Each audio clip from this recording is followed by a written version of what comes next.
Hello friends, welcome to I study. एक नई video में एक नई अपडेट के साथ आप लोगों का स्वागत है। इस वीडियो में हम लोग बात करेंगे ब्यूरो ऑफ इंडियन स्टैंडर्ड की ओर से निकाली गई एक रिक्रूटमेंट के बारे में। बात कर लेते हैं ये रिक्रूटमेंट किस पोस्ट के लिए निकाली गई थी। असिस्टेंट सेक्शन ऑफिसर एएसओ की पोस्ट के लिए रिक्रूटमेंट बीआईएस की ओर से निकाली गई थी। टोटल नंबर ऑफ वैकेंसी कितनी थी इसमें? 47 वैकेंसी है इसमें। और इसका जो एग्ज़ाम है वो कब कराया जा रहा है? इसका एग्ज़ाम 30 अक्टूबर 2022 को होने वाला है। ऑलरेडी इसका एडमिट कार्ड रिलीज़ कर दिया गया है। आई थिंक आप लोगों ने अपने अपने एडमिट कार्ड भी डाउनलोड कर लिए होंगे। तो इस वीडियो के माध्यम से मैं आप लोगों को बताऊंगा कि आप लोग कैसे लास्ट टाइम में प्रिपरेशन कर सकते हैं। 1 वीक है आप लोगों के पास। 1 वीक में आप लोगों को क्या क्या पढ़ना चाहिए जिससे आप लोगों का ये जो एग्ज़ाम है क्लियर हो जाए। उससे पहले मैं आप लोगों को बता देता हूँ इसका जो एग्ज़ाम पैटर्न है, इसके रिलेटेड भी बहुत सारे बच्चों के डाउट है कि सर बैंकिंग पैटर्न रहेगा कि एसएससी पैटर्न रहेगा। तो मेरे द्वारा ऑलरेडी आप लोगों को बता दिया गया है। इसका पैटर्न आप लोगों को मिक्स टाइप का देखने को मिलेगा। मीन्स मिक्स का मतलब ये रहता है कि बैंकिंग भी रहेगा और कुछ कुछ एसएससी के भी रहेंगे। बैंकिंग लेवल ज़्यादा रहेगा क्योंकि आईबीपीएस पीओ करा रही है इस एग्ज़ाम को, तो बैंकिंग लेवल आप लोगों को ज़्यादा देखने को मिलेगा। पर्टिकुलर सेक्शन की बात करें, जनरल अवेयरनेस का जो सेक्शन है वो एसएससी टाइप का देखने को मिला है, जैसे कि एसएससी का एग्जाम हुआ था, सीनियर सेक्रेटरीट असिस्टेंट का। अब मैं आप लोगों की जो स्कीम ऑफ द एग्जामिनेशन है कि इस टॉपिक से कितने क्वेश्चन पूछे जा रहे हैं वो भी बता देता हूँ। किस पोस्ट के लिए? एएसओ की पोस्ट के लिए जनरल इंटेलिजेंस और रीजनिंग। जो आप लोगों की रीजनिंग है, रीजनिंग का वेटेज ज़्यादा है। 50 मार्क्स की रीजनिंग पूछी जा रही है। 50 क्वेश्चन पूछे जाएंगे 50 मार्क्स के। उसके बाद जो नेक्स्ट आता है आप लोगों का जीके पूछी जाएगी 25 मार्क्स की 25 क्वेश्चन। और जो मैथ पूछे जाएंगे 25 मार्क्स के 25 क्वेश्चन मैथ के पूछे जाएंगे।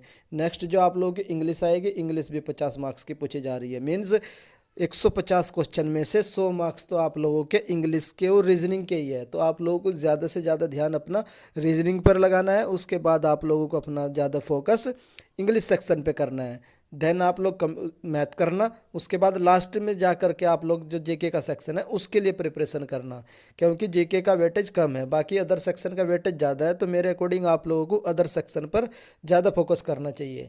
आप लोग एक पॉइंट और पढ़ सकते हो कि 150 में से आप लोगों को 50% मार्क्स करना कंपलसरी होगा। ये मैं आप लोगों को बता देता हूँ। ये इनके ओरिजिनल नोटिस में लिखा गया है। जितने total number of question 150 question आ रहे हैं 150 मार्क्स के, तो आप लोगों को 50% स्कोर करना कंपलसरी होगा। अगर आप लोग किसी कारणवश 50% स्कोर करने में असफल हो जाते हैं तो आप लोग इस एग्ज़ाम के लिए ऑलरेडी डिस्क्वालीफाई कर दिए जाओगे। तो एटलीस्ट आप लोग ट्राई करना कि 150 में से 75 स्कोर तो आप लोगों का होना ही चाहिए, जिससे आप लोग नेक्स्ट स्टेज के लिए क्वालिफाई कर सको। उसके बाद हम लोग देख लेते हैं इसमें जो सेक्शनल कट ऑफ का भी डाउट रहता है बच्चों का कि सेक्शनल कट ऑफ होगी कि नहीं होगी। ये डाउट भी मैं आप लोगों का इनका जो ऑफिशियल नोटिस था उसी के माध्यम से क्लियर करने वाला हूँ। ये मैंने इनका ऑफिशियल नोटिस डाउनलोड कर रखा है। इसमें इन लोगों ने बता रखा है कि कट ऑफ सेक्शनल होगी या नहीं होगी। तो हम लोग पॉइंट नंबर 1 पढ़ लेते हैं इसका। फॉर द पोस्ट ऑफ, ये तो असिस्टेंट डायरेक्टोरेट का, ये नहीं हमारे काम करना भी है हमारे, ये तो यहाँ पर इस पॉइंट में इन लोगों ने मेंशन कर रखा है कि आप लोगों को 50% स्कोर करना कंपलसरी होगा और नॉर्मलाइजेशन भी होगा, वो भी इन लोगों ने मेंशन कर रखा है कि नॉर्मलाइजेशन किया जाएगा। उसके बाद आप लोग यहाँ से देख सकते हैं process for arriving at score. आपका स्कोर जो रिलीज़ किया जाएगा बीआईएस की ओर से किस तरीके से रिलीज़ किया जाएगा, तो वो 2 बेस पे किया जाएगा। Score of the examination conducted by adopting the following procedure. क्या क्या प्रोसीजर रहेगा इन लोगों? The corrected score obtained by a candidate are made equivalent to the take care of the minor difference. ये तो आप लोगों के काम का पॉइंट नहीं है। उसके बाद आप नेक्स्ट पॉइंट पढ़िए। द जो taste wise score and score on the total is reported with decimal print. मतलब कि डेसिमल पॉइंट तक आप लोगों का स्कोर को नॉर्मलाइज किया जाएगा। Cut off are applied in 2 stage. Cut off जो ये कह रहे हैं कि कट ऑफ 2 स्टेज में अप्लाइड की जाएगी। मीन्स इनका कि ये हो सकता है कि इसमें आप लोगों की जो सेक्शनल कट ऑफ है वो, क्योंकि यहाँ पर इन्होंने एक पॉइंट मेंशन कर रखा है cut off are applied in 2 stage. 2 stage में कट ऑफ अप्लाइड होगी। पहला स्टेज रहेगी on score on individual test. जो आप लोगों का इंडिविजुअल टेस्ट है उसमें भी कट ऑफ अप्लाइड की जाएगी। नेक्स्ट आप लोगों का टोटल स्कोर है उसमें भी कट ऑफ अप्लाइड की जाएगी। तो साफ साफ यहाँ पर आप लोग समझ सकते हैं ये पॉइंट की सेक्शनल कट ऑफ होगी। तो मेरे अकॉर्डिंग आप लोग उसी तरीके से आप लोग एग्जाम देना कि एटलीस्ट आप लोगों की अगर सेक्शनल कट ऑफ फाइनल होती भी तो आप लोगों की क्लियर हो जाए। कम से कम हर एक सेक्शन में 10 क्वेश्चन आप लोग अटैम्प्ट करना। 5 to 10 मार्क्स ही आप लोगों की सेक्शनल कट ऑफ रहेगी, इससे ज़्यादा सेक्शनल कट ऑफ नहीं देखने को मिलेगी। तो आप ट्राई करना, सेक्शनल कट ऑफ होगी। इन लोगों ने ऑफिशियल नोटिस में मेंशन कर रखा है कि 2 स्टेज में आप लोगों की कट ऑफ अप्लाइड की जाएगी। मैंने बता दिया कि टोटल स्कोर पर भी और इंडिविजुअल टेस्ट स्कोर पर भी कट ऑफ अप्लाइड की जाएगी। उसके बाद हम लोग देख लेते हैं, मैं आप लोगों को बता देता हूँ कि आप लोगों को क्या क्या पढ़ना चाहिए लास्ट वीक में। सबसे पहला हम सेक्शन देखेंगे जीके वाला। तो जीके के सेक्शन में आप लोगों को क्या क्या पढ़ना है मैं आप लोगों को बता देता हूँ। आप लोग करंट अफेयर जो है ना, करंट अफेयर का वेटेज आप लोगों को ज़्यादा देखने को मिलेगा। 25 में आउट ऑफ 25 10 to 15 मार्क्स आप लोगों के करंट अफेयर से रिलेटेड रहेंगे। आप लोगों को लास्ट 6 मंथ का करंट अफेयर पढ़ना है। तो आप लोग अप्रैल से लेकर के सितंबर, आप लोगों का 30 अक्टूबर को एग्जाम है, तो आप लोगों को अक्टूबर का करंट अफेयर नहीं पढ़ना है। 10 सितंबर तक मोस्ट प्रोबेबली 15 सितंबर तक आप लोग पढ़ लीजिए। अप्रैल से लेकर के 15 सितंबर तक, कब तक? अप्रैल से लेकर के और 15 सितंबर तक करंट अफेयर आप लोग पढ़ लीजिए। करंट अफेयर अगर आप लोग चाहते हैं, करंट अफेयर की पीडीएफ चाहिए आप लोगों को, 6 मंथ की भी पीडीएफ चाहिए, वीडियो चाहिए, मैं आप लोगों को प्रोवाइड करवा दूंगा इस वीडियो के डिस्क्रिप्शन में। वहां से जा करके आप लोग करंट अफेयर की पीडीएफ डाउनलोड कर लेना मंथली वाइज। और जो 6 मंथ का एक कंपाइलेशन है वो भी मैंने अपने टेलीग्राम ग्रुप में डाल रखा है, वहां से जा करके आप लोग वो पीडीएफ भी डाउनलोड कर लेना। उसके बाद नेक्स्ट आप लोगों को क्या पढ़ना है मैं बता देता हूँ।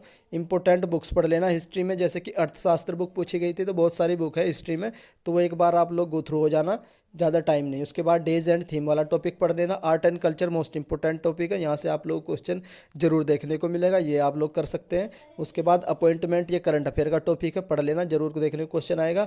रैंकिंग एंड इंडेक्स, किस रैंक इंडिया की किस रैंकिंग, कौन सी रैंकिंग किस इंडेक्स में, ये भी आप लोग ध्यान रख लेना। जैसे कि आप लोगों का ड्रग्स इंडेक्स आया हुआ है 18 रैंक है उसमें, इनोवेशन में कितनी है, पीस में कितनी है, ये सब रैंकिंग जरूर पढ़ लेना। नेक्स्ट, कौन कौन सी डिफेंस एक्सरसाइज कहाँ पर हुई है और भारत की ओर से किस जहाज ने पार्टिसिपेट किया, ये भी एक बार आप लोग गो थ्रू हो जाना। उसके बाद मॉडर्न हिस्ट्री के जो इंपॉर्टेंट क्वेश्चन है सिर्फ वो पढ़ लेना, ज़्यादा पढ़ने की जरूरत नहीं है। जो टॉप 100 या टॉप 200 क्वेश्चन पढ़ लेना मॉडर्न हिस्ट्री के, वहाँ से आप लोगों का कवर हो जाएगा। जो भी क्वेश्चन हिस्ट्री से रिलेटेड आएगा जरूर, एक ही 2 क्वेश्चन आप लोगों के हिस्ट्री से। तो ये मेरी आप लोगों से स्ट्रेटजी थी जीके वाली। अगर जीके में कोई भी डाउट है तो आप लोग मुझे कमेंट करके पूछ लेना, उसका जवाब मैं आप लोगों को कमेंट सेक्शन में दे दूंगा। उसके बाद मैं आप लोगों को बता देता हूँ, जो एसएससी का एग्जाम हुआ था 21 सितंबर को, उसमें किस टाइप के क्वेश्चन पूछे गए थे। तो मैंने आप लोगों के लिए 25 क्वेश्चन सारा कंपाइलेशन दे दिया है। यहाँ से आप लोग एक एक करके सारे 25 क्वेश्चन पढ़ लेना। उसके हिसाब से आप लोगों को एक आइडिया लग जाएगा कि हमें जनरल अवेयरनेस के सेक्शन में क्या पढ़ना चाहिए, क्या छोड़ना चाहिए।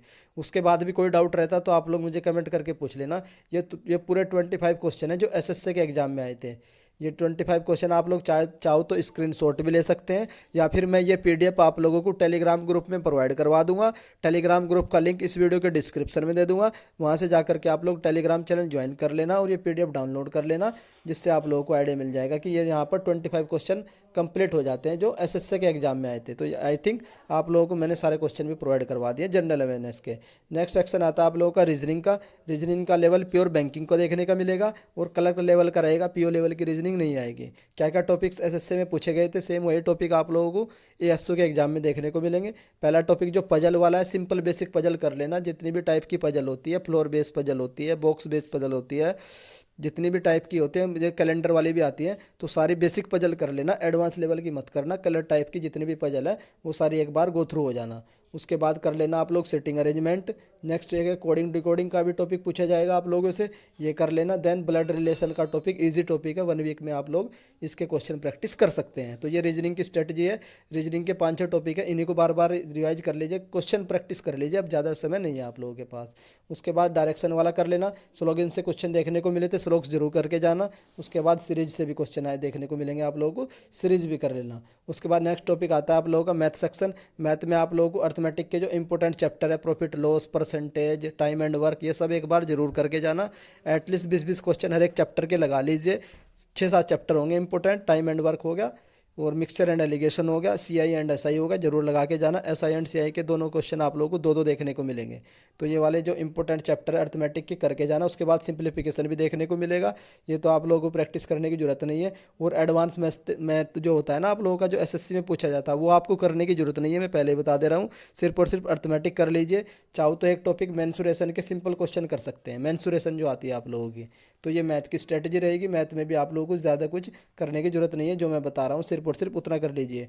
उसके बाद जो इंग्लिश रहेगी बिल्कुल ईजी लेवल की रहेगी, लेकिन पैटर्न आप लोगों को बैंकिंग का देखने को मिलेगा। क्या क्या करना है, फिल इन द ब्लैंक्स कर लेना। उसके बाद आप लोग रीअरेंजमेंट कर लेना। नेक्स्ट टॉपिक आप लोगों का आएगा एंटोनियम सिंटोनियम, कहीं से भी रट लेना। अगर आप लोगों के पास इंग्लिश का कंटेंट नहीं है, अगर आप लोग चाहते हैं मुझे इंग्लिश का कंटेंट चाहिए, तो वो भी मैं आप लोगों को टेलीग्राम ग्रुप में प्रोवाइड करवा दूंगा। उसके लिए आप लोग मुझे कमेंट कर देना। आप लोग एसएससी सीजीएल के 2021 के 21 सेट में जितने भी इंग्लिश के 250 क्वेश्चन आए हुए हैं, हर एक शिफ्ट में 25 क्वेश्चन है, तो तकरीबन 500 क्वेश्चन हो जाएंगे। सिर्फ वो लगा लीजिए, उससे बाहर आप लोगों का कोई भी क्वेश्चन नहीं जाएगा। वो क्वेश्चन आप लोग एंटोनियम सिनोनिम वहीं से आप लोगों को फंस जाएंगे। ज़्यादा करेंगे आप लोग कलर के क्वेश्चन चाहिए तो कलर वाले भी इंग्लिश के मैं प्रोवाइड करवा दूंगा, वहाँ से आप लोग इंग्लिश की प्रिपरेशन कर लेना। उसके बाद वन वर्ड सब्स्टिट्यूशन भी देखने को मिलेगा और एरर मिलेगी, सिंपल एरर मिलेगी, ज़्यादा कुछ टेंशन लेने की जरूरत नहीं है। इंग्लिश बहुत ही ईजी लेवल की देखने को मिलेगी। बात कर लेते हैं सेफ अटैम्प्ट क्या रहने वाला है। तो ये डिपेंड करेगा कि आप लोगों का एग्जाम किस लेवल का आता है। अगर एसएससी लेवल का आता है तो आप लोगों का जो सेफ अटैम्प्ट है ज़्यादा रहेगा। अगर मॉडरेट टू हार्ड लेवल का आता है तो सेफ अटैम्प्ट आप लोगों का कम रहेगा। फिर भी मैं एक बेसिक आइडिया दे देता हूँ आप लोगों का जो सेफ अटैम्प्ट क्या रहने वाला है। मानकर मैं ये आइडिया आप लोगों को सिर्फ और सिर्फ इस बेस पे दे रहा हूँ, अगर आप लोगों का पेपर इजी टू मॉडरेट आएगा, जैसे कि एसएससी लेवल का आया था, सीनियर सेक्रेटरीट असिस्टेंट का आया था, तो आप लोगों का जो सेफ अटैम्प्ट रहेगा 130 से लेकर के 140 क्वेश्चन के बीच आप लोगों को अटैम्प्ट करने होंगे। ये सेफ अटैम्प्ट रहेगा। आप लोग बोलोगे कि सर इतने क्वेश्चन ज़्यादा क्यों, क्योंकि वैकेंसी 47 है, तो ऑब्वियसली कट ऑफ हाई जाने वाली है, तो आप लोगों का सेफ अटैम्प्ट भी हाई रहने वाला है। और ये मैं बताया जब आप लोगों का पेपर इजी टू मॉडरेट रहेगा। अगर पेपर का लेवल हार्ड आता है तो आप 100 क्वेश्चन से 120 के बीच भी कर पाओगे, तो आप लोगों का वो भी सेफ अटैम्प्ट माना जाएगा। उसके बाद नेक्स्ट हम लोग देख लेते हैं जो कंप्यूटर प्रोपेंसी टेस्ट होगा या नहीं होगा। ये भी बहुत सारे बच्चों का डाउट हो रहा है, तो मैं आप लोगों को बता दूं, अभी सिर्फ आप लोगों का ऑब्जेक्टिव पेपर होगा, कंप्यूटर टेस्ट बाद में होगा। जब आप लोगों का रिजल्ट आ जाएगा उसके बाद कंप्यूटर टेस्ट उन्हीं कैंडिडेट का होगा जो भी कैंडिडेट सेलेक्टेड होंगे, 4 गुना कैंडिडेट सेलेक्ट किए जाएंगे। तो ये डाउट आप लोगों का क्लियर हो जाएगा, हो गया होगा कि सीपीटी अभी होगा या नहीं होगा। उसके बाद नेक्स्ट देख लेते हैं। बाकी सारी इन्फॉर्मेशन मैंने आप लोगों को प्रोवाइड करवा दी है। अगर अभी भी आप लोगों का कोई भी डाउट आता है इस रिक्रूटमेंट के रिगार्डिंग, तो मुझे आप लोग कमेंट करके पूछ लेना। अगर आप लोगों को मटेरियल चाहिए, किसी भी सब्जेक्ट का, किसी भी टॉपिक का पीडीएफ चाहिए, नोट्स चाहिए, वो भी मैं आप लोगों को प्रोवाइड करवा दूंगा। उसके लिए भी आप लोग मुझे कमेंट कर दीजिए। और ये चैनल है, इसको सब्सक्राइब कर लीजिए। ये मैंने आप लोगों का जो टेलीग्राम चैनल का लिंक है इस वीडियो के डिस्क्रिप्शन में प्रोवाइड करवा दे रहा हूँ। अगर आप लोगों को मेरे द्वारा दी गई इन्फॉर्मेशन पसंद आ रही है तो वीडियो को लाइक कर सकते हैं। अगर चैनल पर फर्स्ट टाइम विजिट कर रहे हैं तो चैनल को सब्सक्राइब भी कर लीजिए। जैसे ही BIS की ओर से कोई भी इन्फॉर्मेशन निकल कर आएगी उसकी जानकारी आप लोगों को मेरे द्वारा सबसे पहले दे दी जाएगी। टेलीग्राम का लिंक डिस्क्रिप्शन में जाकर ज्वाइन कर लीजिए। वीडियो देखने के लिए धन्यवाद। Thank you.